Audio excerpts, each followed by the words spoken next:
Good morning everyone. आज से class है इम्पोर्टेंट ऑब्जेक्टिव मैट्रिक और मैट्रिक एग्जामिनेशन 2026 के लिए बिहार बोर्ड।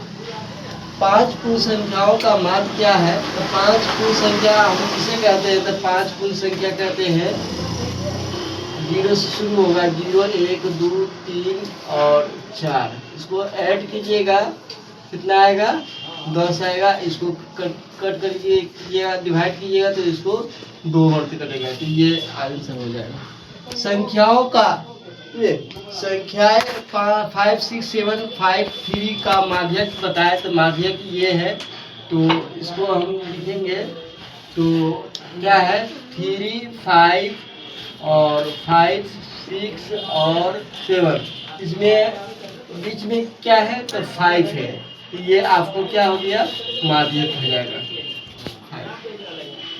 संख्या 4, 5, 4, 2, 3, 2, 1, 1 का बहुलक निकाले, तो इसमें सबसे अधिक बार कौन आया है? तो सबसे अधिक बार है ना 2 आया है। कितने आया है? 2 3 बार आया है, 4 2 बार आया है, तो ये 2 आ जाएगा। वर्ग अंतराल 21, 29 का वर्ग चिन्ह क्या होगा? तो 21, 29 को जोड़ेंगे, 21, 29 क्या हो जाएगा?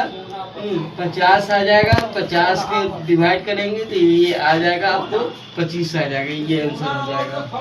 उसके बाद किसी निश्चित घटना के प्रयेक्ता कितना होता है? तो निश्चित घटना का प्रयेक्ता 1 होता है। बिंदु 2, 3 और -2 का क्या निकालना है? बीच की दूरी निकालना है। तो क्या यहाँ पर देखेंगे तो बीच की दूरी का फॉर्मूला होता है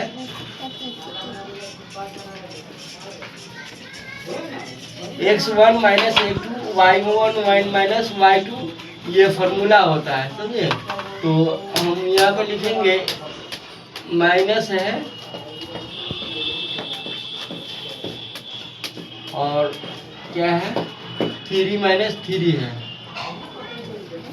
तो यहाँ पर हम लिखेंगे माइनस माइनस क्या हो जाएगा? प्लस हो जाएगा, तो यहाँ पर 4 हो जाएगा और यहाँ 0 हो जाएगा। 4 के स्क्वायर कितना हो जाएगा? 16 हो जाएगा, 4 हो जाएगा, इसका आंसर हो जाएगा आपको 4 हो जाएगा।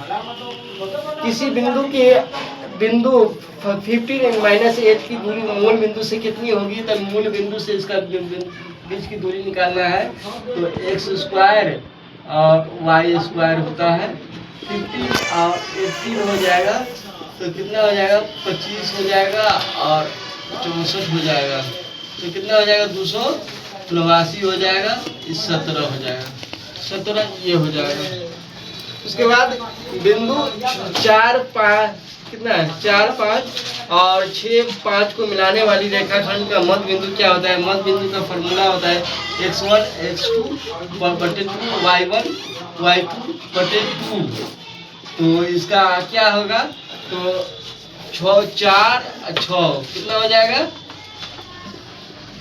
10 हो जाएगा। 5, 5 कितना हो जाएगा? 10 हो जाएगा। 10/10 और 10/2, इसको काटेंगे तो 5, 5 आ जाएगा, कितना आ जाएगा? 5, 5 हो जाएगा। उसके बाद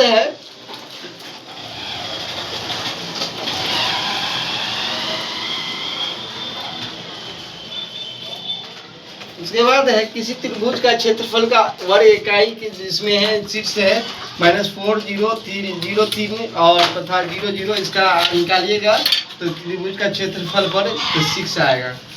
बिंदु -3, 5 किस पाद में स्थित है? तो यह तृतीय पाद में है। प्लस प्लस प्रथम पाद होता है, अब माइनस प्लस तृतीय पाद होता है, माइनस माइनस तृतीय पाद होता है, प्लस माइनस चतुर्थ पाद होता है, माइनस माइनस है तृतीय पाद हो जाएगा। रूट 12 का परिमेयकरण कीजिए, इसका खंड कीजिएगा 12 के, कितना आएगा? 2√3 आ जाएगा, इसका आंसर ये हो जाएगा। 10 और 15 समझे? 10 और 15 का बराबर है, तो 10 और रूट 10 बराबर 15 है, कितना है? तो इसका गुना कीजिएगा, कितना आएगा? तो 15 हो जाएगा। 10 15 देंगे 150 हो जाएगा। 50 25 और 2 50, 5√2 हो जाएगा। 5 50 25 और 6 हो जाएगा, 5√6 हो जाएगा, ये आंसर हो जाएगा। उसके बाद है इनमें से कौन सा आभाज्य संख्या है जो अपने पहाड़ा से डिवाइड हो, इसको हम आभाज्य संख्या कहते हैं। 37 है, ये 15 है, 39 है, 93 है। तो यह 15 है, 3 से डिवाइड हो रहा है, 13 से डिवाइड हो रहा है, 13 से डिवाइड हो रहा है, 93 है, 31 से डिवाइड हो रहा है, 37 किसी पहाड़ा में नहीं आता है, 37 हो जाएगा। 64 के अभाज्य गुणनखंड में 2 का घातांक बताना है। तो 64 के अभाज्य खंड में 2 का घातांक कितना हो जाएगा, तो यहाँ पर 8 हो जाएगा, 4 हो जाएगा, 2 हो जाएगा। कितना 2 है, 6 इसमें हो जाएगा। उसके बाद संख्या फिर 12, 15, 21। अब तीनों है संख्या दिया गया है, इसमें कौन सी छोटी संख्या है जो पूरी तीनों का है ना डिवाइड कर रहा है, तो 3 है ना, तीनों को डिवाइड कर रहा है, तो यह 3 SCF हो जाएगा।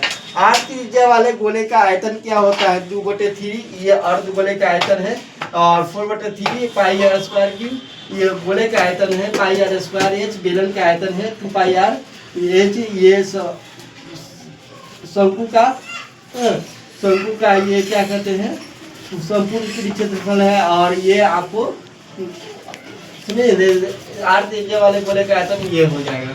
किसी वृत्त का क्षेत्रफल क्या होता है, तो किसी वृत्त का क्षेत्रफल होता है, ये 2 पाई आर वृत्त की परिधि है, और पाई आर स्क्वायर वृत्त का क्षेत्रफल है।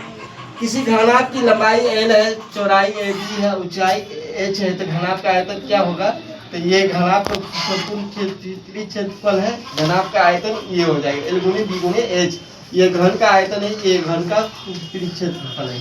वृत्त के केंद्र पर बना कोण क्या कहलाता है, 90 डिग्री होता है, 180 डिग्री, 360 डिग्री, 360 डिग्री होगा।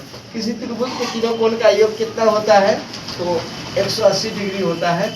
साइन स्क्वायर x 62 और cos स्क्वायर 62 का मान क्या होगा, तो 1 होगा। इसका हम लोग जानते हैं, कोई भी है संख्या आने के बाद यहाँ पर अगर 65 भी जाएगा, 78 भी जाएगा, तो 1 होगा। यदि साइन थीटा बराबर 3/4 हो तो कोसेस क्या होगा, तो यहाँ साइन थीटा का फार्मूला होता है P/H, तो इसका कोसेस क्या होता है, H/P होता है, तो H/P क्या है, तो ये हो जाएगा। tan 26 और cot 64 का मान निकालिएगा, तो इसका ये आंसर हो जाएगा। तो tan स्क्वायर A और 1 प्लस cot स्क्वायर A बराबर होता है, तो tan स्क्वायर A का बराबर होता है। साइन 90 डिग्री माइनस थीटा होता है, तो cos थीटा होता है, और A1/√3 बराबर होता है, तो tan थीटा, tan 3 के मान बराबर होता है। sec थीटा बराबर होता है, sec थीटा 1/cos के बराबर होता है।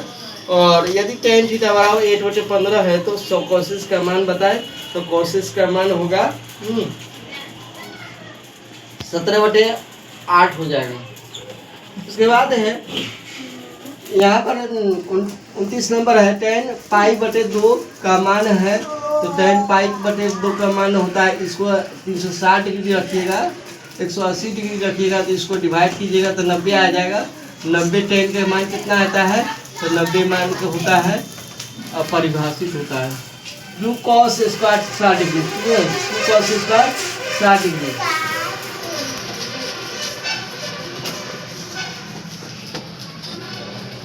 तो 1/4 होगा, ये 1/2 आ जाएगा, इसका आंसर ये हो जाएगा। Thank you.